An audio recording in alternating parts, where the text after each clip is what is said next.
In today's video, we're going to be talking about applying facial hair. My model for today is Connor. So for this particular makeup application, you want to make sure that the skin is prepped and clean with no makeup. And I'm going to start by laying a layer of spirit gum in the area to be applied. I work in smaller sections, so you do not need to apply spirit gum across the entire lip. I'm actually only working with about half the lip at a time. I might suggest, if this is your first application, working at a quarter of the lip. Spirit gum is a glue that needs to be tapped or tacked up. So once I apply my spirit gum, I take either the end of a makeup brush. Here I'm using a cuticle stick to tap the skin until it actually gets a tacky status. You can see that it's actually tacking up a little bit and it's starting to get ready for application. It's an important step in making sure when you're working with spirit gum that you actually get it to that tack state. You can't just apply makeup right into wet spirit gum. It must be tapped, prepped, and starting to get into a sticky status. So in a previous video, I showed how to prepare hair. Here I'm working with my prepped hair.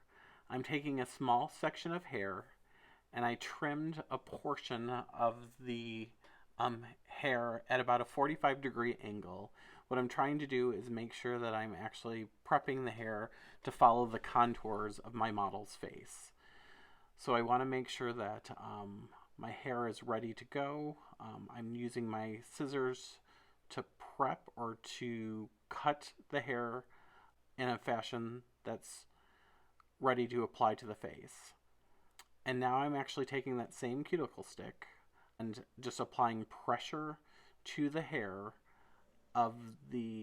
in my makeup application. And I'm going to use the same strand of hair multiple times to kind of work through and lay my facial hair. So it is kind of longer in appearance, depending on what you're looking for as far as length is concerned. You know, you may want a very long beard, you may want a kind of shorter piece. So you have to think about what your end result is going to be as you are starting to work on laying your hair. Taking that hair, cutting it, and then putting it into place, and then using my birchwood stick to press it into place, working with all layers. The thing I'm trying to do is to make sure that the hair is actually stuck into my glue itself. And once again, this is a pressure sensitive glue, so it does require a little bit of pressure to make sure that it's adhering to the skin.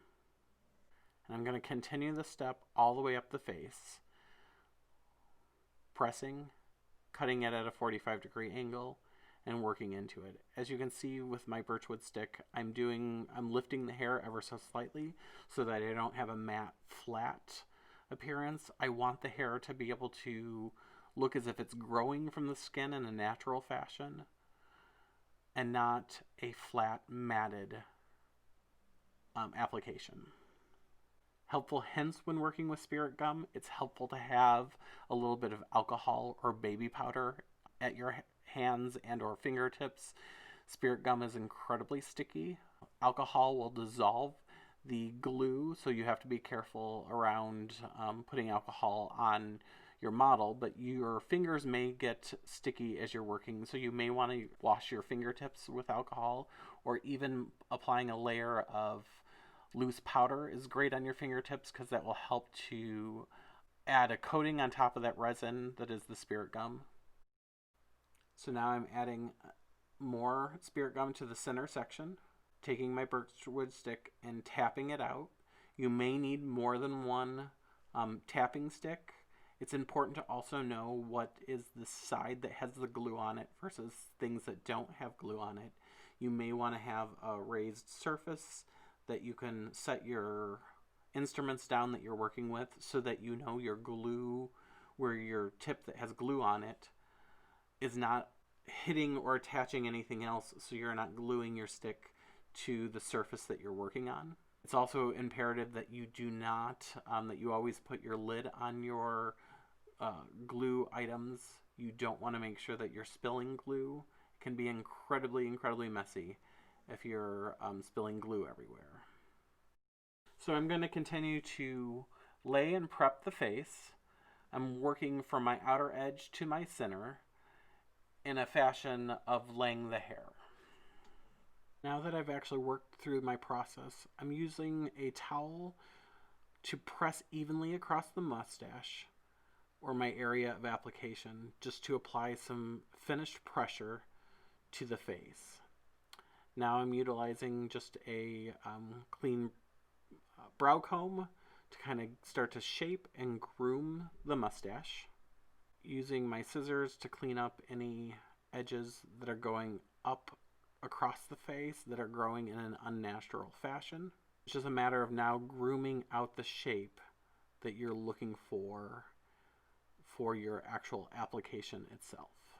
So one thing with spirit gum is, depending on your application, you may want to use spirit gum or matte adhesive. Here I'm just taking a Q-tip and cleaning any residue that's on the skin. I have a little bit of spirit gum remover. You can use spirit gum remover and or alcohol depending on what it is that you're looking for your application, to just kind of clean up the skin. Spirit gum remover has an oilier quality to it. Alcohol obviously is great for cleaning up any of that oil residue. You just don't want to get an excess amount for fear of breaking down your application itself. So here I'm just kind of going in with a little bit of alcohol, and you can see that it's actually the areas of the skin is a little bit on the shinier side, even with a matte adhesive to the camera eye. Going back in with my scissors just to clean up any of those hairs that are growing beyond my application line. My goal here is to make it look like it's actually growing from the skin. So I'm going to kind of make sure that I'm kind of combing up the hair ever so slightly. I'm trying to not see the glue that's underneath, and just a matter of getting a nice clean blend with my color variations that are in the skin, so that it actually has a growth out from the skin. Now I'm going to add a little bit of a soul patch application to the facial hair, laying my glue, tapping up my glue as always. I'm going for that small little triangular shape. So here I have my hair. I have the shape kind of there. I've cut it at about roughly a 45-degree angle. You can see that my birchwood stick actually has a little bit of that glue residue on it, and it's wanting to grab my hair. So I'm going to take a moment and stop, utilizing some alcohol to clean things, going back in and pressing hair into place. So like I said, it's great to have a little bit of alcohol or powder on hand. So if one of your surfaces is getting stickier than you want it to be, and when you're dealing with glue, that is a very real possibility. Taking my scissors and just kind of cutting my shape into place. And now I'm laying an area of hair that I'm going to do a beard stubble technique with. So I've laid my base layer of glue, and I'm just tapping up with my birchwood stick to get the glue ready and prepared for a beard stubble application. I have that little ball of hair that I created in the laying of hair application, and I'm just kind of pressing it in and pulling it out, and it's actually becoming charged, or a little static charge, to give me some beard stubble, or the illusion of stubble, into my glue area. And I can just take my brow comb and start to kind of, while it is still on the tacky side, just start to really give shape and definition, pulling off any excess, and just making sure that my hairs are actually sticking to my glue. And then I'm also giving that directionality to my stubble that I need in my application. Just utilizing a Q-tip to clean up any edges. This Q-tip is just prepped with a little bit of alcohol to break down any glue that I may have left onto the skin. Here I'm just applying some matte adhesive, same as spirit gum. It's just the difference between matte adhesive and spirit gum is matte adhesive it just has a more matte appearance. So for stage, I would strongly suggest just Spirit Gum or matte adhesive, but if I'm going to be filming something, matte adhesive has a drier or a more matte appearance when the product is in its dry state. So it's more ideal for those people who are doing filming applications. Tapping down my glue, and now I'm working with that ball of hair that I cut up earlier, and I'm just kind of pressing it in so that I have those short hairs sticking to the glue. And once again, I'm going to just take my brow comb and start to groom and shape the hair so that it's going to lay as if it's growing from the skin,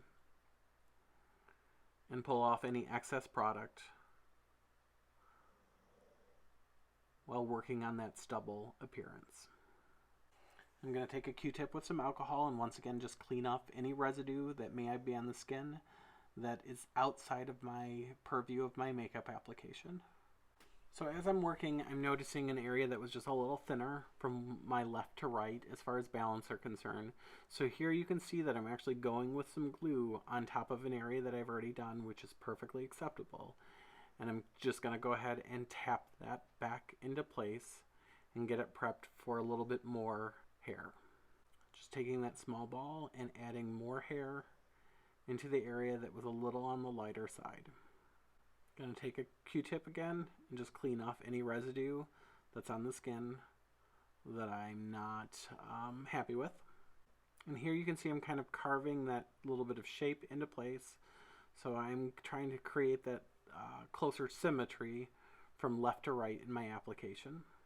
Here I'm just doing a little bit of a final groom, cleaning up any extra hairs that may be sticking out anywhere that I'm seeing. And now you have your finished makeup application with some beard stubble, laying of a mustache with a soul patch. I hope you learned something with me today, and remember, if you believe it's possible, you can make it possible.